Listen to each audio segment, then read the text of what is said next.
word.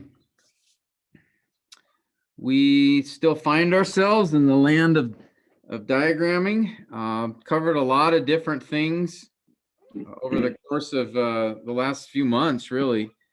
And, you know, we've been looking at different grammatical features and aspects and digging in a little more advanced, you know, looking at infinitives and prepositional verbs and gerunds and all kinds of things. Of course, prepositions, conjunctions. And so hopefully it's been a help to you. I'm planning to, I don't remember if I said this last time, I'll try to give a clearer description of the different videos. You know, we've got recordings of everything we've done together. So I'm going to try to make the notations a little clearer. So if you ever want to go back and, you know, if you're studying and you know, have a question, I remember we talked about prepositional verbs, but I don't quite remember everything. If you want to go back and look at the video, I'm trying to make it easier to find it, so you can just have that as a resource for you. So that's my But hope. your last notes, Tim, or so your last notes document is so organized and it's so clear, so helpful. Oh, good. Just wanted you to know. Yeah. Thanks. So yeah, and then of course I've been sending you guys the written material, the stuff I've been going from, and then in our discussions I try to incorporate some of the things we've talked about in that. So hopefully that can be a resource for you guys in the future as well. Maybe I'll try to figure out a place to put all of those documents as well. Maybe, I don't know if Canvas would be the right place, or maybe I can put them on some other, anyway, resource. But at least we've got all the videos there on YouTube that you can access right now. And really, we've been, in the last few months, our focus has been the second step. Of course, you know, the first step in diagramming is identifying that independent clause. You know, that is the subject and verb. That is the main idea of the sentence, the complete thought. And then following that, recognizing or identifying the rest of the phrases and the clauses by finding the connector words. And that's where we've been focusing, because again, remember, every sentence contains at least one independent clause. There's at least one complete thought that is in a sentence. And then often, of course, there are additional phrases and clauses which are introduced by those connector words that we've been focusing on. So again, just another visual example so you can see that, where I've highlighted each phrase or clause in this sentence. The independent clause in John 3:16 is God so loved the world. And that's followed by a dependent clause that he gave his only begotten son, which is then followed by another dependent clause. And we know they are dependent how? What is the clue that he gave his only begotten son is a dependent clause? Because it sounds like a complete thought. How do we know it's dependent? Is that relative pronoun that, or is that a relative pronoun? Yes. Yeah. It's well, in this case, yeah, it's a relative pronoun introducing, or actually, I would say it's probably a conjunction here. It's conjunction. Reason he loved the world, and how did he demonstrate that? That he gave his only begotten son. So that word "that," it's telling us that what follows it is dependent. If this sentence had just said, if Jesus had just said, "For God so loved the world," and then he said, "He gave his only begotten son," that would be two independent clauses. Yeah. Okay, so just that one word "that" tells us that this second clause is dependent, because it's connected to the first through that word "that." All right, that's what makes it dependent. If the word "that" is not there, then it really is two separate statements that's being made here.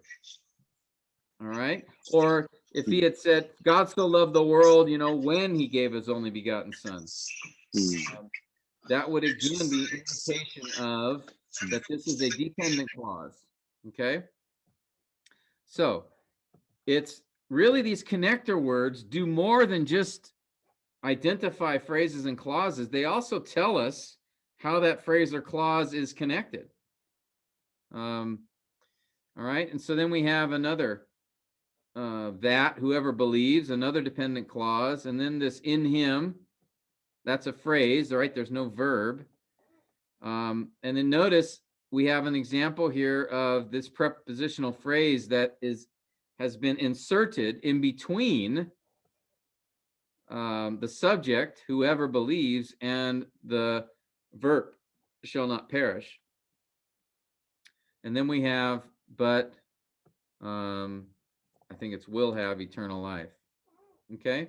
So this is just an example, and we could look at any sentence in the Bible and it'll have this structure. There'll be an independent clause, and then often it'll have additional phrases and clauses that are, linked to particular words in the sentence.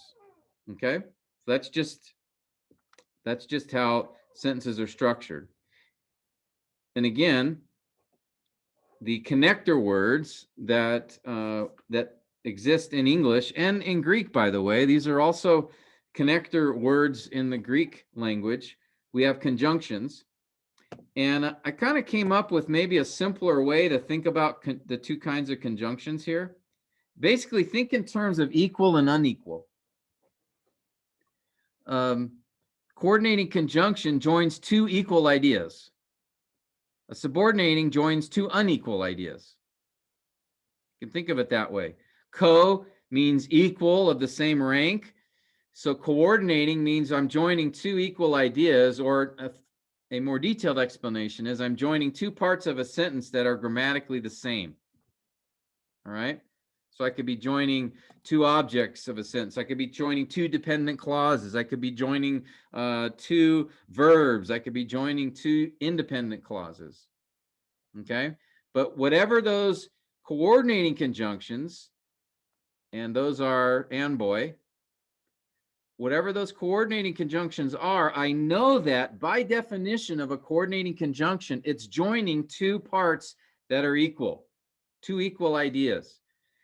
That's a good check for me. So if I see, like, for example, here I have a coordinating conjunction, but, right? So I know, without looking at anything else in the sentence, I know this coordinating conjunction is connecting two grammatically equal statements or ideas. And in this case, but will have eternal life is parallel to shall not perish. All right. That's and the word but tells us there's a contrast. Whoever believes shall not perish, but whoever believes will have eternal life. Okay. So, but here is connecting the will have eternal life to shall not perish, and it's contrasting. So just by knowing I have a coordinating conjunction, I know it's going to be connecting to two of the same thing. And that's helpful because sometimes we had an example some time ago when we were looking at this, and we had an infinitive that was being introduced by a coordinating conjunction. And so what I know about it is that that coordinating conjunction will be connecting that infinitive to another infinitive. All right. So that's why I really spent time on these two different kinds of conjunctions. One's coordinating, so by definition, I know what it's doing. The other's subordinating, and again, by definition, I know what it's doing. It's joining two unequal ideas. And that is, a subordinating conjunction will always introduce a dependent clause that modifies another word in a sentence. We just saw one here, that he gave his only begotten son.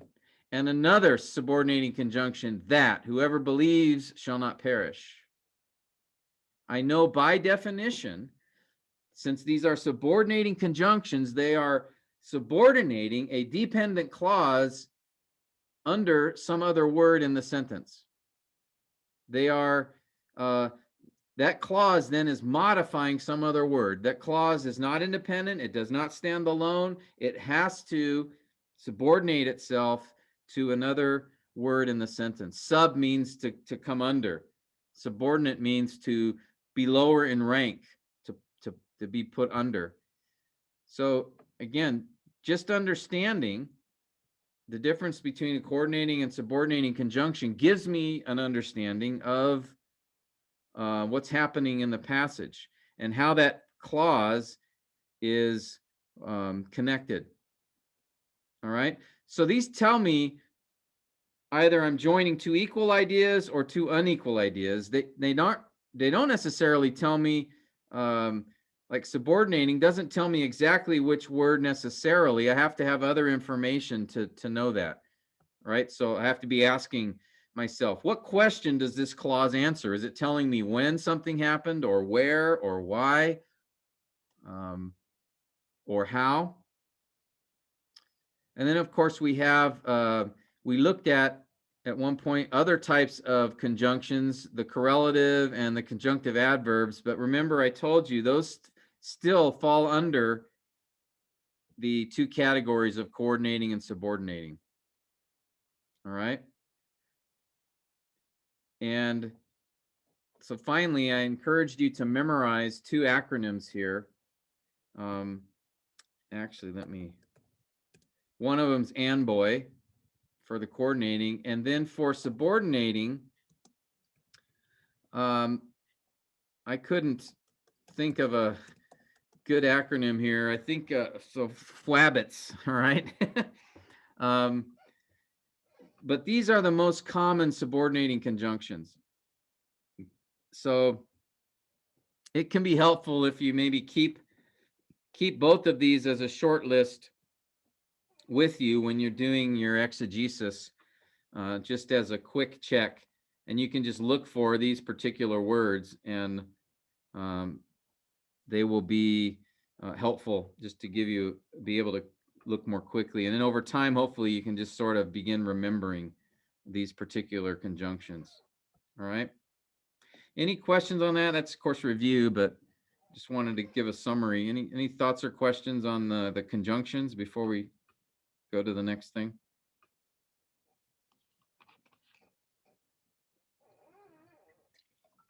Okay. Hopefully that's review. Hopefully that's you remember those things that we talked about. Prepositions, the second kind of connector word. Again, we spent a lot of time there because prepositions can be very complicated in the English language, because they're not used exclusively for prepositional phrases. You know, oh, if only that were so. Right? Prepositions are used in prepositional phrases, but as we learned, they also can be found in prepositional verbs. That is a verb with the preposition after it, and this is an English thing only. We don't have these in Greek, but it's just the way a particular English word is translated, and it's idiomatic. So it's like, I am not ashamed of the gospel, or we're looking at a passage today at Hebrews 12 where it says, since we are surrounded by so great a cloud of witnesses. That surrounded by is actually a prepositional verb. There's no preposition by in Hebrews 12:1. So they do come up. You have to be aware of them. And as I told you, it's helpful to just look at the interlinear, look at other translations and see what is there. And in fact, in the New American Standard, it says, since we have so great a cloud of witnesses. So it was kind of funny. I was laughing today because if you remember before when we were looking at all those prepositional verbs, and the New American Standard seemed to always translate as a prepositional verb and the other translations didn't. Well, today in that Hebrews 12 passage, only the New American Standard translated it not as a prepositional verb. All the other translations had it as surrounded by. So I just kind of thought of our class and laughed a little bit in that case. And the New American Standard had it right there. There is no prepositional verb. There was no preposition there. So in any case, so we need to be aware that those exist. So when you have a verb followed by a preposition, keep in mind it could be one of these prepositional verbs in English. So you're going to want to check that. And then we spent some time on infinitives, where the infinitive is the preposition to plus the verb. So anytime you see to and it's followed by a verb, you do not have a prepositional phrase, you have an infinitive. And the reason it's important to be able to distinguish these things is, again, how it functions. A prepositional phrase can function like an adjective or an adverb. All right, Tabs, tell us, what's the difference between an adjective and an adverb? What does an adjective do? What does an adverb do? Pastor, an adjective describes a noun, an adverb describes a verb. Yes, very good. All right. Now, so if you have a prepositional phrase, you know, in him or to them or before nighttime or whatever, those prepositional phrases will either be modifying a noun or a verb. Now, if I have a prepositional verb, those don't modify anything because they are verbs. They're not adverbs, they're verbs. So it's not a connector word and it won't modify anything else. All right. So prepositional verb is the verb as a whole. It's just the way that it's translated in English. But an infinitive, these can be a little bit nasty because they can function like a noun or an adjective or an adverb. And remember, nouns and verbs do not modify. All right, except for possessive pronouns, which we talked about last week. My, your, those do function like an adjective. My wife. It's modifying wife. But generally speaking, nouns and verbs don't modify other words. Adjectives and adverbs do. So if you have an infinitive that's functioning like a noun, it can't be modifying something else, right? To live is Christ. To die is gain. The infinitive here, to live, and another one, to die, those are functioning like nouns here. All right? Harris, these are functioning like nouns. What is their role in this sentence? To live and to die. They function as subjects, Pastor Tim. Exactly. And a subject is always going to be a noun. So in this case, to live is not modifying anything. It is the subject of the sentence. All right. But if he had said, I follow Christ to live, now I no longer have a noun here. It's functioning as an adverb, telling why I follow Christ. Okay. Or if I had said, let's see, I'm trying to think of an adjective. I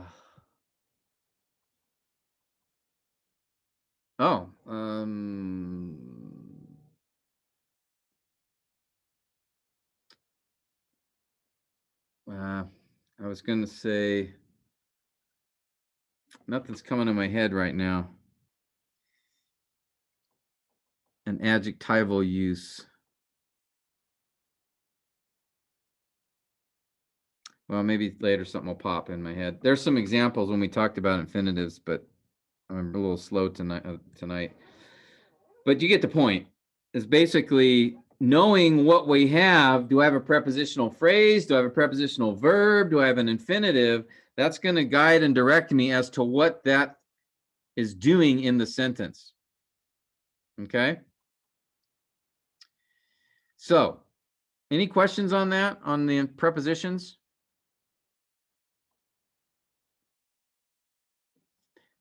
And a whiff boot, if you'll remember, I really, again, strongly encourage you to memorize a whiff boot, because these are really very common, the most common prepositions.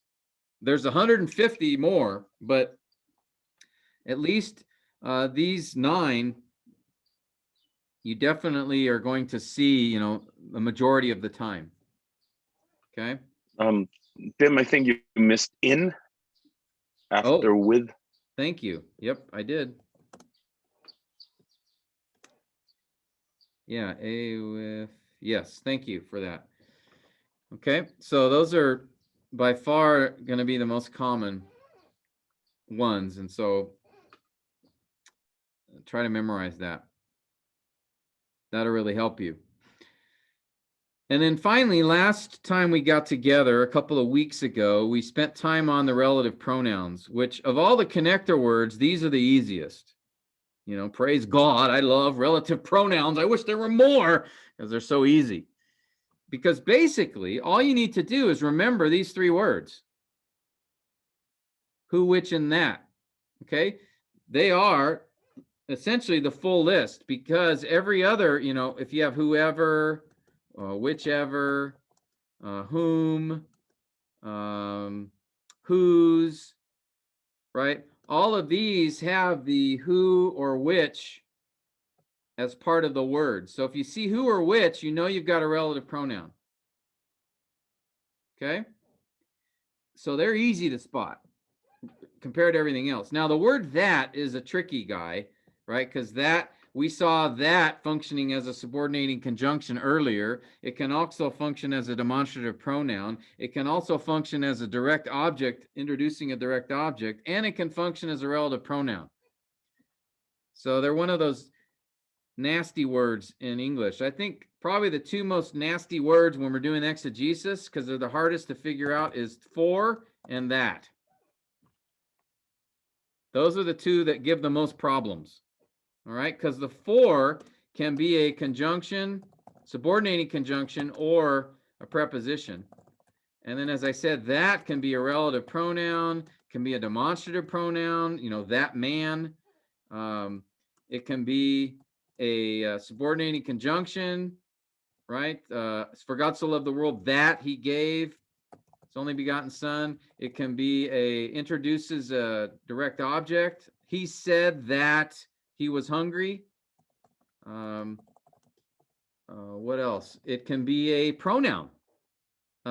This is my hat. That is yours. So it can just be a basic pronoun. So that is a real, can give some real trouble. But, I don't know if maybe so. Trying to think if there's any other English words that are present difficulty. Those are the 2 that come to my mind. Okay, but even still, relative pronouns, you have who, which, and sometimes that. So just remember those 3. And the thing to remember about a relative pronoun as well is they always introduce a dependent clause. All right, they always introduce a dependent clause. So, and the connector word, who or which or that, is what shows you it's dependent. Okay, he was the man who called me. All right, who called me is a dependent clause. The subject is who, verb is called, me is the object. But it modifies man. It's telling me which man, the man who called me. Okay? So that's relative pronouns. And we looked at several examples last week, some passages. And then we talked about the different kinds of pronouns. There were 7 or 8 that we covered together, just to help us remember, distinguish between them. There's a number of pronouns in English. All right. Questions there? Comments before we... All right, that's just a review to kind of dust off our brains a little bit, just get the nosebleeds starting up, all right? So now we're getting ready for the heavy lifting. We're going to the land of participles this morning. Hallelujah. Can I hear an amen out there? Participles are coming. Woo! Yes. God is good. On the sixth day, God made man and woman and participles. All right. So here's a few principles that are important to remember regarding participles. Okay. How do we identify them? We're going to see a verb with an ing or ed ending. Okay. That's what they'll look like. Now, not every verb with an ing or ed ending is a participle, but every participle will have the ending with ing or ed. We'll see some examples. So that's what they look like.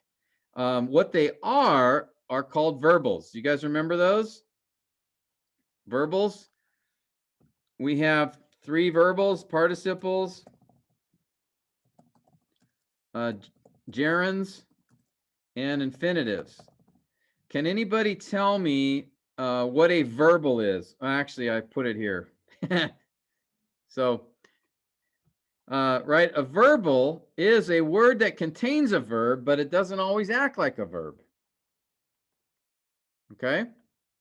Like we already talked about with infinitives. Infinitives don't function as verbs. They function as a noun or an adverb or an adjective. That's how they work in a sentence. A gerund works as a noun in the sentence. And then a participle works like an adjective or adverb in the sentence. So none of them function like regular verbs because they are they are either function as a noun, a gerund, or an infinitive. They function as an adjective or an adverb, participle or infinitive. All right. So they don't function like what are called regular or finite verbs, which stands alone. You know, verb stands alone. It doesn't modify anything else. It describes the action of the subject or the state of the subject. But participles or the verbals don't do that. Participles are not the action of the subject or the state of the subject. They typically either are nouns that could be the subject, or they are functioning like an adjective or an adverb. Okay, and that's exactly what the next statement is. Participles function like an adjective or an adverb. And as Tabs pointed out, adjectives modify nouns, adverbs modify verbs. And another important point is participles will always modify. They will never stand alone as an independent clause. All right, guys, what is it? Participles will always what? They'll always modify. They will not stand alone. And what they will modify is either a noun or a verb. Okay? They will either be saying something about a noun, so they'll be acting like an adjective, or they'll be saying something about a verb. So in that case, functioning like an adverb. All right, so those are some just key points to remember for participles. Okay, so I'm going to have you now. I'm been talking too much, so I'm going to have you guys participate a little bit. What I want you to do here is identify the participle, indicate what word it's modifying and how it modifies that word. Okay. Harris, let me start with you. Boiling, Pastor, is the participle. Participle. He cooked the egg, boiling it. It modifies the verb cook. Okay, and I'll just show that by doing the diagram. And how does it modify it? How it answers the question how. Basically, it functions as an adverb. Yes, good. Excellent. Let me give you one more, Harris. Now here, I'm going to do this. How about this, the second sentence here? He ate the boiled egg. Okay. Do we have a participle there, Pastor Tim? I don't know. Do you see one? The boiled. Boiled, yeah. Boiled, Boiled yeah. egg. So it modifies the egg. It functions as an adjective. Adjective, yeah. Yes, exactly. Because we have a subject here, he, the verb is ate, and egg is the object, okay? So boiled here, this is a verb, right? We have boil plus the ed, and it's not functioning like a regular verb here, right? What if I had written this sentence, Harris? He boiled the egg. Is There's no boiled here participle. a participle? No, that's the main verb. Yes. So notice, by just sliding it over, I don't know why I can't move it here. And then I need to add in a verb. He ate the boiled egg. It's telling us something about the egg. So yes, it is describing, it's modifying egg. So it's functioning like an adjective here. It's describing the egg. What kind of egg? You see that? And then notice the difference between he ate the boiled egg and he boiled the egg. In this sentence, boiled actually is functioning as the regular verb, even though it's spelled exactly the same as the one above. But how it's working in the sentence is the difference between being a participle, that is a modifier, and being a regular verb. Okay? All right. Ence, are you there? Yes, Pastor. All right. Let me give you this next sentence. After preaching the sermon, he took a nap.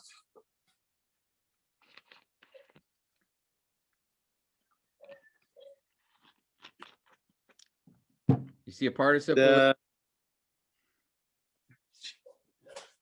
preaching, word preaching, Yes.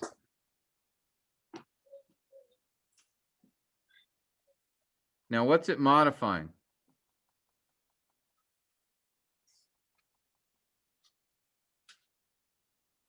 the sermon. Okay, is it telling you something about the sermon? No, the person. Yeah, it's telling you when he took a nap, right? He took a nap after preaching. Yeah, so this is how you would do that. After preaching, so I'd put it, it's modifying took, telling us when.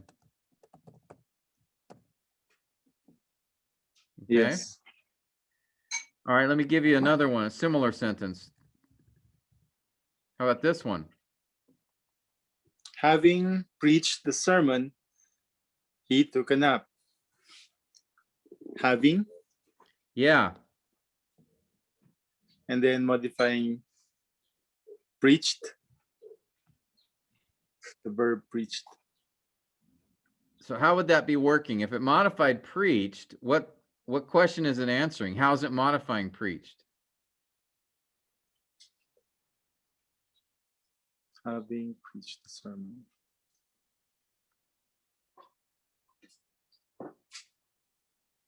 It describes how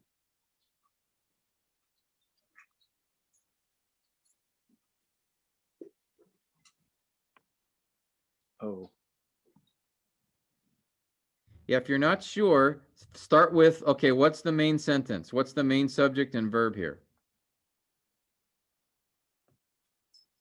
he took a nap. Yeah. Okay. So that's my main subject and verb, and then my object is nap. Object. So So this, I know this is modifying. It has to be modifying something over here. Okay. All right. So he took a nap's my main sentence. Having What preached the is, sermon. what do you think having preached the sermon is modifying then? Having preached the sermon.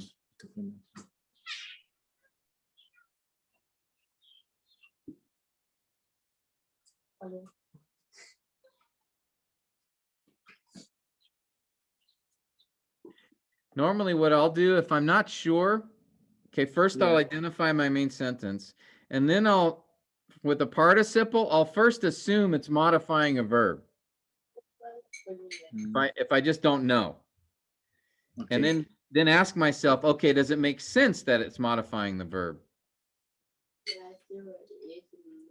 So if I say, okay, it's modifying a verb, well, the only verb I've got here is took. Then I ask myself, well, if it's modifying took, how could it be modifying it?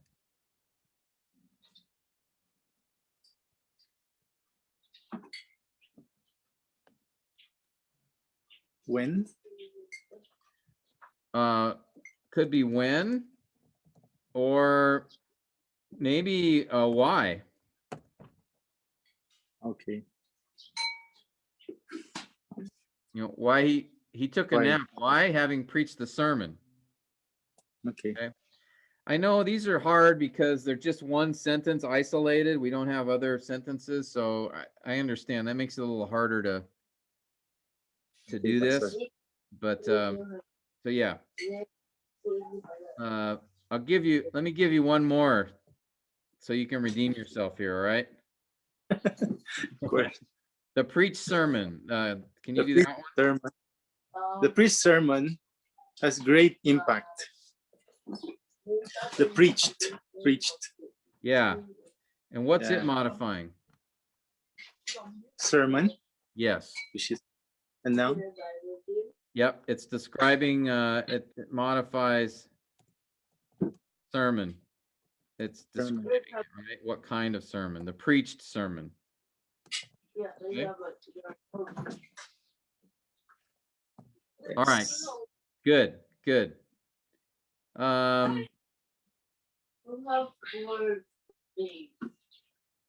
Let's see. I guess tabs. No, you haven't done any of these yet, right? Yes, Master. Okay. The man being humble served his family. I think the participle is being, Master. Okay, good. How's it Uh, functioning in this sentence? I think it is modifying the word. Like, the main sentence, Pastor, is the man served his family. Is that right? Yes. Okay. So it's answering the question how he served his family. So is it modifying served? It could be modifying served. Notice also it comes right after man, so it could also be describing the man. What kind of man? Ah, okay. I think So I would see it that way. okay. The man being humble served his family. So the sentence is the man, as you noted, served his family, and then being humble, I think, is modifying the man. Modifying the man. Okay, Pastor. And often, if you see something like this, being humble, or in Ephesians 2:1, you being dead in your trespasses and sins. That's literally what Ephesians 2:1 says. Notice we have the being, and then we have this adjective, dead. Typically, that's going to be modifying a noun, saying something about the noun. Okay. And what's interesting, that passage is pretty interesting in Ephesians 2. Let me show it to you. Actually, let's go to the interlinear. Can you guys see the interlinear here? Yes, Pastor. Okay.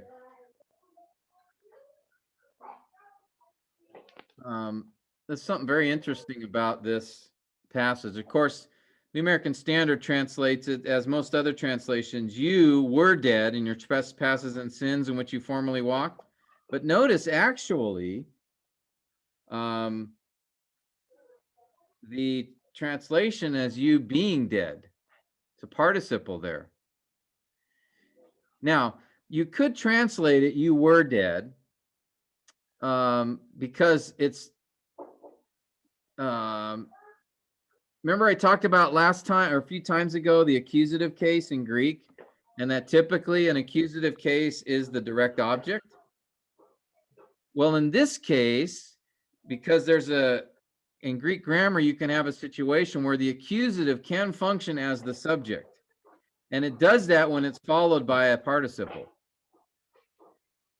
So that's why, notice the interlinear that has the literal you being dead, right? See that?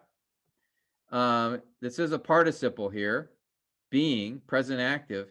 But because the you here is accusative, there's a special thing in Greek where an accusative can be a subject. So the translation you were dead is an appropriate translation.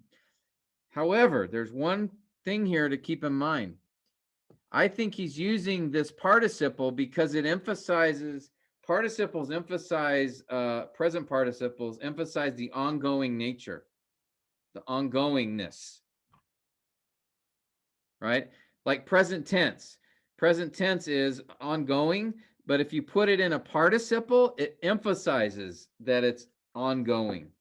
You constantly, always, forever being dead. All right, that's the emphasis. I think Paul words it this way because he's trying to give emphasis to that. If he had just simply said, you were dead in your trespasses, that would convey a similar idea. But by saying you being dead, there's this emphasis on the ongoing nature, the constant state. Yeah. So there's really an emphasis here on the fact that we're dead. There's nothing we can do to make ourselves alive.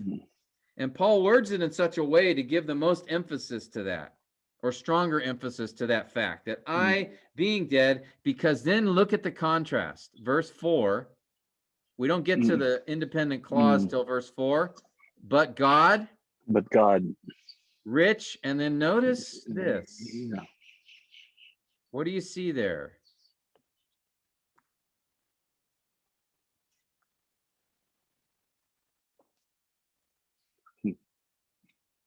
The participle. Another participle. Yeah. You here. So here's the contrast. You being dead, and then he has trespasses and sins in which you formerly walked, according to the course of this world.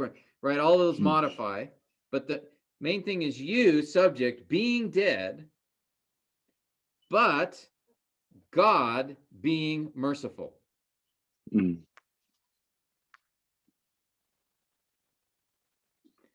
So you see that there's a direct contrast there, and if I would say a fairly emphatic one in that passage is our state, who we are, what we're characterized by, and what God's characterized by. And that characterization is drawn out by the use of participles. Yeah. Okay? Because notice, both are present tense.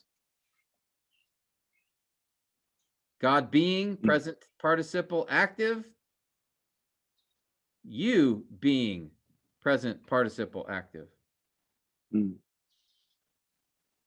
Okay, now if these were other kinds of parts, like an aorist participle or something like that, then it's not, that's not emphasizing the ongoing nature, the ongoing. Yeah. All right. An aorist participle has another function, which I won't get into right now. But I did want to draw your attention to the present tense participle here, and in this case, you being dead, right? It's describing you. Now, like I said before, you could translate it, you were dead, or you are dead. That's really a, you were dead makes it sound past tense. I guess speaking to believers, that would be theologically correct, but that's not really grammatically what he's saying here. He's not using a, he's using a present tense. So you'd have to say you are dead, really is kind of the idea. But he's more describing how we were characterized apart from Christ. We were in a state, ongoing state, constant state of deadness. But God is in a constant state of mercy. And that mercy is based upon, okay, here's a preposition, dia, which means because of. God being rich in mercy, because of his great love, he loved us. And then notice again, Paul draws that participle out again. Even though we, and here's the accusative case, we being dead. So he's emphasizing the contrast. You being dead in your trespasses and sins, God being rich in mercy, even when we being dead in our trespasses and sins, God being rich in mercy made us alive. All right. So that's the some of the nuances you can see if you can kind of dig into the text a little bit. Yeah, Robbie. Yeah. Will that change the way we would preach what Paul here was saying? Because clearly, since he was speaking to the Ephesian believers, he was referring to how their state in the past. It was a continuing state. Yeah. But here, when you see it as a present participle, so it's ongoing. You don't see the past tense here immediately unless you just take the contextual thought. Yeah. So how will it? Here's. Oh, sorry. Go ahead. Yeah, no, that was a question. Will it change the way we preach it, or would it be the same as saying that was because when I preach this, you were dead. I did not see the word there as a present participle in the interlinear, but I referred to that as a state that we were in before God's mercy. So how will it change the way we would teach this? No. Because it's a present. Theologically, it's correct to say you, if I'm speaking to a believer, it's correct to say you were dead. So I have to ask, because it would contradict, right? When Jesus said, if you believe in him, you shall not perish, you shall have eternal life. So we're no longer dead. We're no longer subject to the second death. Other passages talk about when we become a believer, we are made alive, right? Romans 6, we walk in newness of life. 2 Thessalonians, we are a new creature. The old has passed away, the new has come. So theologically, it would be incorrect to say, as a Christian, you are still dead in your sin. Yeah. So I know Paul can't be saying that. Yeah. That would be a contradiction. So then I have to ask, with these many other passages, Jesus, John 3, you're born again. So Paul's not saying that you, Christian, are still in a state of continual deadness. So then I have to ask, okay, well, what is he saying then? And I think what he's doing is he's trying to emphasize the ongoing nature of our condition apart from Christ. That's the force of the participle here. So yeah, it's totally appropriate. And that's why, I don't make a big deal of it, preaching this passage, that this participle and all, because it gets technical. But what I would say is Paul here is describing the state of a person without Christ. And Yeah. in the way he expresses it in the original language, he's emphasizing the ongoing nature that you're continually, Right. constantly, ongoing, without Yeah. hope, really, constantly dead in sin apart from Christ. Right. So I would use past tense. Now, normally, I would have expected, there's a tense in Greek called imperfect tense. Mm. The imperfect tense is ongoing action in the past. Past. Yeah.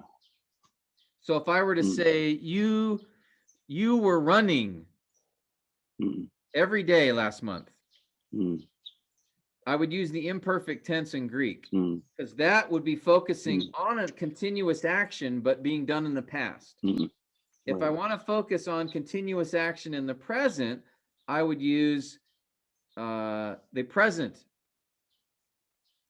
tense. So I translate it as you are running. So why Paul did not use the imperfect tense, which would have conveyed the same idea as you were dead, if he had used imperfect, that would have conveyed the idea of ongoing action in the past, but he's really focusing more on our state or condition. Yeah. Not on our action. If he were focusing on action, then he would have used imperfect. Like if he were to say you were constantly sinning, he would have used an imperfect tense. But by using the participle, I think he's emphasizing the nature. Yeah. Is it possible to say, because I remember when I preached this, I was referring to the previous state, but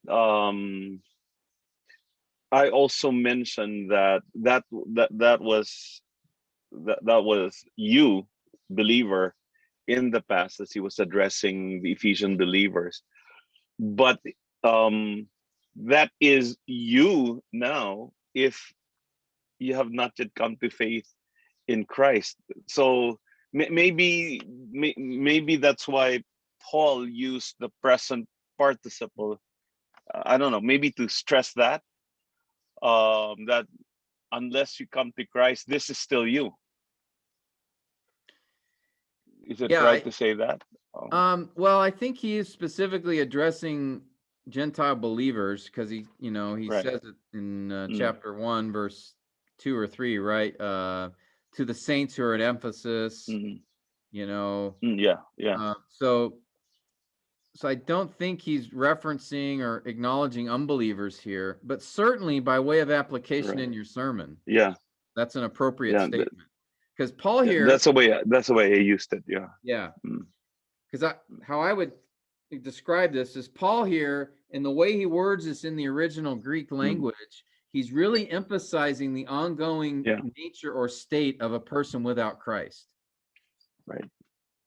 Now, for those of you here who aren't believers, this is your state now. Yeah. But Paul here is specifically addressing the Ephesian Gentile believers here, because he's making that contrast between the condition or state, what described or characterized you apart from Christ, and what characterizes God, and now he takes us out of that state and makes us alive. All right, so that was just a little a deviation there from just that idea of describing the participle being used when it's you being dead. It's describing the subject there, you. I just wanted to show you an example of that as well. Are there any other questions or comments on that passage or what we've been talking about?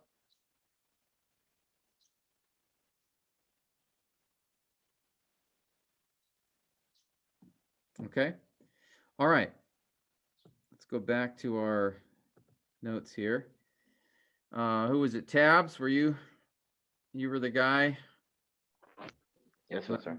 Let's have you do another one here. I traveled to SM walking all the way. The participle pastor is walking, and Okay. it is modifying traveled. All right. How's it modifying it?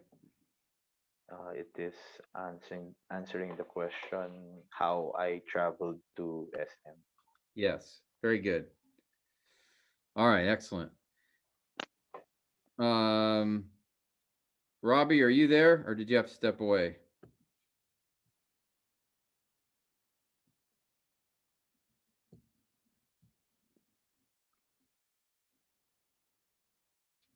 All right. He must have had something come up. Gary, are you available, or are you? Yes, Pastor, I can try. Okay. Why don't you try this one? Her baby was hungry, crying very loudly. Crying, Okay. Good. and it modifies the word very loudly, or the words very loudly. Is that? But very loudly is describing how the baby was Oh, yeah. crying. So not modifying those. Uh,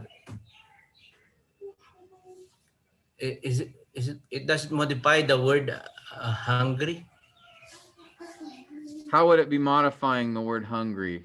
In what way then? What question would it be answering, you think? How? How? Because the baby was hungry, and how? Because he's crying. Yeah, if it were how, then it would be modifying the verb. Okay. Okay. So here, well, think about what the sentence is saying. The baby's crying. And the baby's crying as a result of being hungry. Yeah. So I would say it's modifying was the verb because it's describing the result. Okay, this one's a little tricky. Okay. All right, try this one, Gary. We'll stick with the theme of crying babies. She gave a bottle to her crying baby. So, crying. Yes, crying again. And then it modifies the word baby. Yes. It's describing the baby, right? Something about the baby. All right, good. Okay, Robbie, I'm going to give you the next one here. It's the last example. Thanks, Gary. Okay. The man with a bruised face had been in a fight. The word bruised there is a participle, but acting like an adjective, Yeah. describing the face. Yes. All right. It's describing his face. All right. Good. What about this one, Robbie? If I had said this, the man bruised his face. Well, that's a verb now. Yeah. Yeah. The word bruise is a verb now. Yeah. Bruised. And the face now is the object. Yes. Bruised is now the verb, and it's past tense. It's describing an action that happened. That's what the ED tells us here. But up here, bruised is functioning as an adjective. All right. Again, that's one of the tricky things about English is you can have the same spelling of a word, but it's functioning very differently depending on the words around it. Okay. Now, let me ask this question. So how would you know? Okay, you're looking at a sentence, we had here in this last couple examples, her baby was hungry, crying very loudly. And in this case, crying modified the verb. It was describing the result. Then we had, she gave a bottle to her crying baby. It was functioning as an adjective there, as Gary noted. What if we had the baby was crying? Okay, here it's acting like a verb. It's an ongoing action. So in this case, so how do I know? And it's spelled the same way in each case, crying, crying, crying. Or here we had the man with the bruised face, or the man bruised his face. Same exact spelling. Similar other words, the man and face is in both. How do I know the difference? Okay, so that's a question I want to have us consider. Because English is what makes, we don't have this in Greek, this confusion. Because in Greek, it'll just have a different ending if it's a participle. And in some cases, like the word for being, be in Greek is the word transliterated, eimi. Maybe you've heard of ego eimi, I am. Ego eimi, yeah. But in, if you want it, so that's the verb am, technically I am. But if I want to make it the verb of being, I might say like on own. It's pronounced own, but that's the verb of being, and it's spelled completely different. Or ontas. That's being in the accusative case. Yeah. So there's a different spelling. But in English, you might not have that. Or like, for example, in Greek, if it's another type of verb like building or bruised or something, a participle would be spelled, have one kind of ending, and a regular verb would have another kind of ending. So you'd be able to tell the difference right away. But in English, it's different. Yes, in English we have participles. In Greek we have participles, and they function similarly. In English we have finite verbs. In Greek we have finite verbs, and they function similarly. But the way they are identified or seen to be participles or verbs is different. In Greek, it's easy to tell the difference. In English, sometimes it's not, because it can be spelled exactly the same. So in English, we have to wrestle with that. Now, of course, one solution is, let me just go to the interlinear, and that'll help me out, all right? But because I also want to help you with your English skills, let's talk about this in the challenge in English, because all verbs that end in ing or ed are not necessarily participles, right? We have gerunds that end in ing. We have present tense verbs that can end in ing. We have past tense verbs that can end in ed. So you really have to pay attention, look at the sentence, and see whether you've got a participle. So I'm going to just show you a few examples, and hopefully you'll be able to determine this. So if I've got a word, I've got crying. How do I know which it is? All right. Well, let's say I had, the term was the crying baby. Or crying is what babies do. Or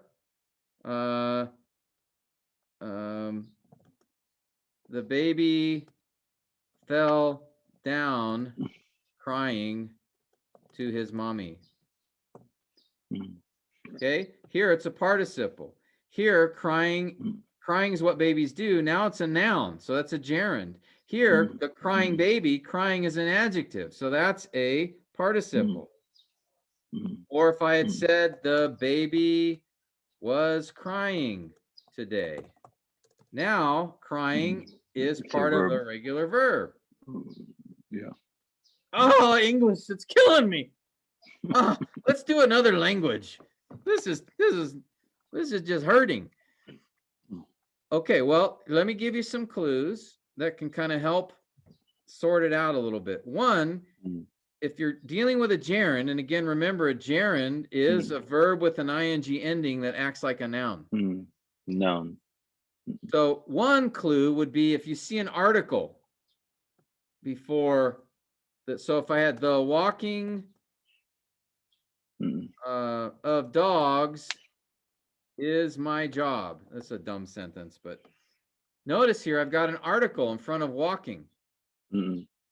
That could be a clue that I have a gerund, because nouns are what take articles. Now be careful. I could have said the walking dog. Now that noun is dog, walking's modifying dog. So be careful there. But look for an article, or remember he gave some as apostles and prophets, etc., for the equipping of the saints. You remember that passage in chapter Ephesians 4? Notice the equipping. That's an indication that equipping is a noun. Then also ask yourself, does it look like this ing word is functioning like a noun? So here, crying is what babies do. I have a verb here. And so it looks like crying here must be the subject. Subject. So it has to be a noun. So therefore it's what's called in English a gerund. All right. So for gerunds, look for an article before the word and then ask, is it functioning as a noun? For regular verbs, here's a very important clue. There will be a subject. Participles do not have a subject grammatically. Did you guys catch that? Participles do not have a subject. So for example, the baby fell down. Okay, baby's my subject, but the verb for the subject is fell down. A prepositional verb, by the way. The baby fell down. All right, so crying here doesn't have any subject. So it can't be a regular verb. All right, it is a participle. All right, so that's an important thing to consider. If I don't see a subject, then I don't have a regular verb. And if it's a verb with an ing ending, then I must have a participle. Okay? And notice here, this sentence, crying is what babies do. I don't have a subject for crying here. Otherwise, that'd be a weird, is obviously my verb. So crying must be functioning as a noun here. So that's sort of, these are some things just to look for. Okay? So let's consider a few examples of that. And then that'll probably take us to the end. We'll have to next time look at some passages with participles in it. And what I'll do then, when we look at some passages, we'll really break them down and do some diagramming and such. But for now, let's look at a few examples here to help us in considering, being able to distinguish. Do I have a participle here, or do I have a verb? Do I have a regular, a gerund? Okay. Robbie, we'll start with you since you only got to do one sentence last time. This first example. Okay. The equipping of the saints is the job of an elder. The participle there is equipping, which acts like the subject. Yes. And then is the verb. Yes. And job is the object. Yeah, and in this case, because it's a verb of being, job is technically Yeah. what? Um. Oh.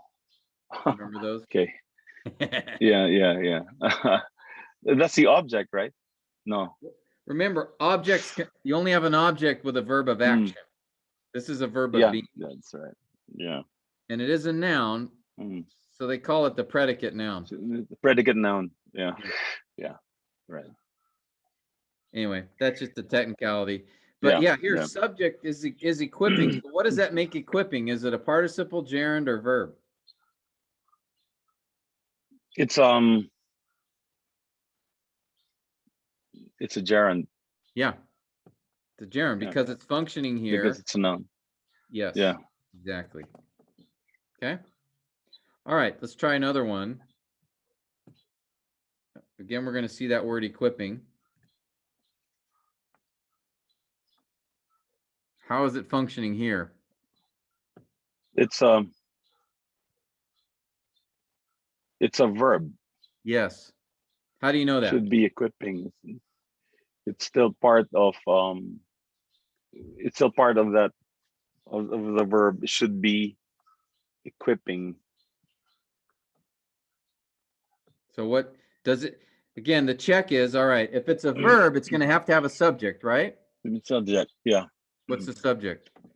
The elders. Yes. Elders. All right. You guys see that? There's a Yeah. subject here. Elders should be, and then, The saints is the object. okay. Yeah. So the check is, okay, if it's a participle, I won't be able to identify a subject, but I can here. Elders should be equipping. Mm. Okay. And since should be, this is probably, you know, the subjunctive mood, by the way, just extra bonus Yeah. information. Mm. All right, let me give you one more, Robbie, since it's also has the word equipping in it. Mm. How about this one? He's a faithful preacher equipping the saints every Sunday. Equipping there is a participle acting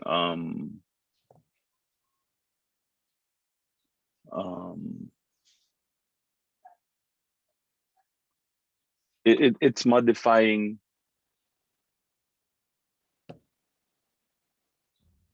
It's an adjective. Well, ask yourself, Modifying. what question is it answering?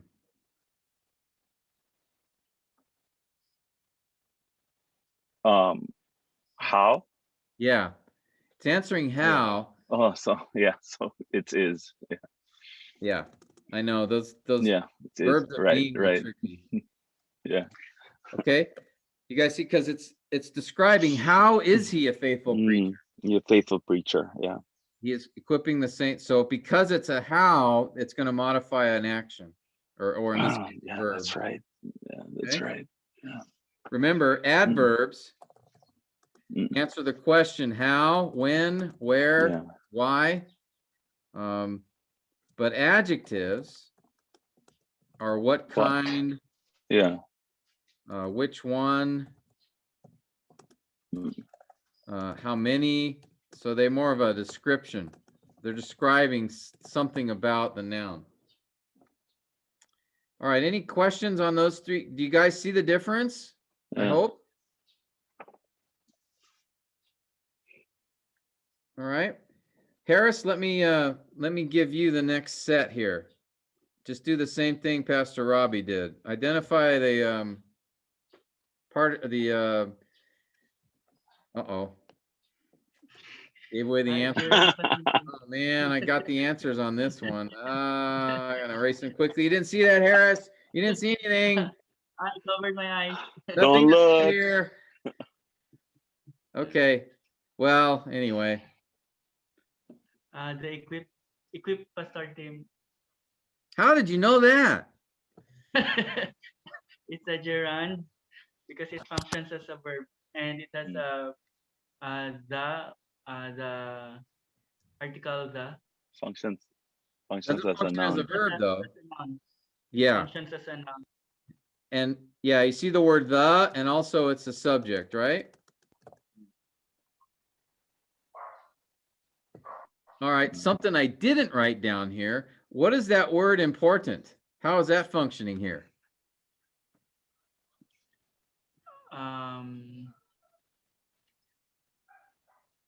Adjective. Yeah, Mm.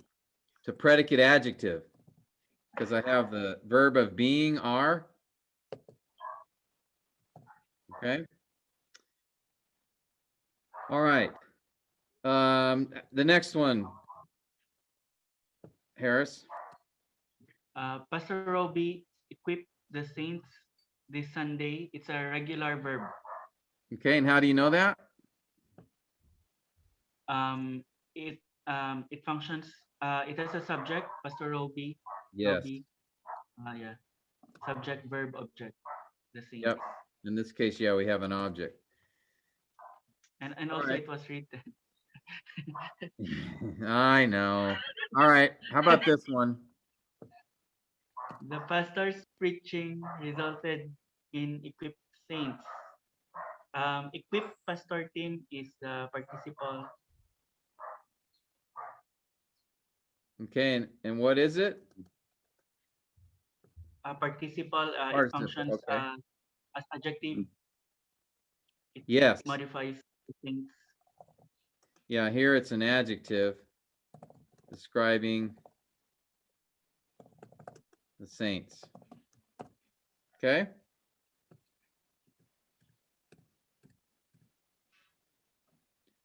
All right. So notice I picked in these examples, in this set of examples, I picked equipping, ing ending, and notice it was used in 3 different ways.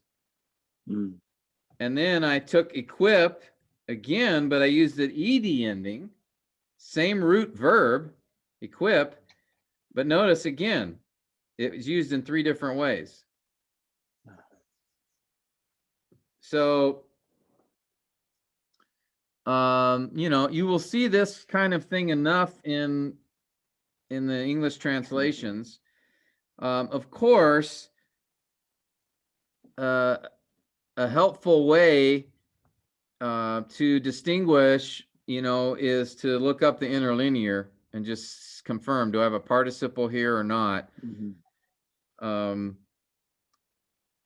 That's how. So for example, let's use this word equipped, and let's just go to that passage in Ephesians 4 that I referenced. Okay. And because that word, he gave some as apostles, some as prophets, some as evangelists for the equipping, verse 12, right? You see that, of the saints.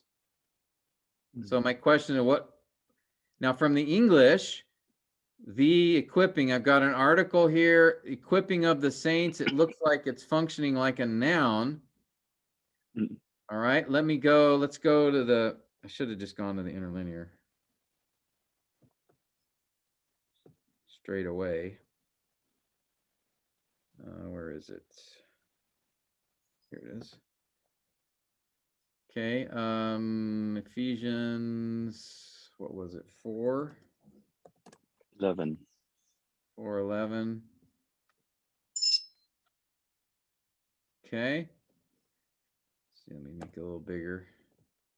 Okay, so here is 4:11, and he gave some to be apostles. Verse 12. Okay, here we are. Toward the, here are the words, they translate perfecting of the saints. But notice, if I go here, what does it say under that? What's it described as? It's a noun. A noun. Mm. No. Okay, so that tells me then it's the English is a gerund because it perfecting or equipping, Yeah. but it's a noun. Now, notice then I keep going in the verse, equipping of the saints for the work of ministry for the building up of the body. Okay, what is the building up? Yeah. It's another noun. The noun. Another gerund. So that's a quick way to tell the difference. So if you have a passage you know, you can just look at the Greek text, and like I said, in the Greek, it's really nice. It's very obvious what it is. Let me see. Going to Saints service. Yeah. Okay. So we get down here, being carried about. Notice it just tells us it's a participle. Yeah. Mm. Being tossed. Mm. Okay. So that's a helpful shortcut to figuring it out. Again, the interlinear is a very helpful tool for us in dealing with some of these challenges in English. Okay.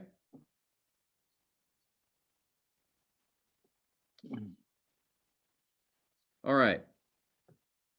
Any questions or comments about that?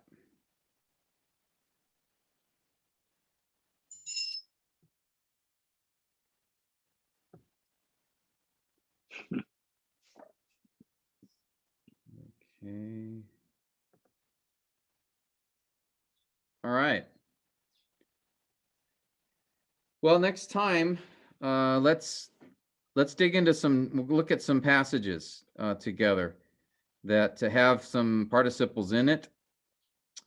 Actually, and we'll also break it down, not only identifying the participles, but we'll break it down and diagram them and talk about them a little bit, okay? Which brings up for next week, it is Holy Week. So, what do you guys think about, will you have some other activities going on? Should we hold off for next week so we can focus on Holy Week, or do you guys want to get together? Pastor Robbie, maybe that leaves that to you. I'm happy to meet and do this. I don't have anything planned for Wednesday or my Wednesday night, but I did want to leave that to you guys. Will you be available, or do you have other activities for Holy Week? Well, right now we have no activities for Holy Week. Usually when Holy Week comes, before pre-COVID days, we would have retreats and all that. Yeah. So it's really up to everybody else. Would you guys Thursdays. available like to meet next week, or? Yeah. Yes, Pastor. All right. Let's do that. Yeah. Then. And we'll Right. give Jason and Renee all the hard ones next week. You guys suffered this week. Next week we'll make them suffer. Everyone's happy.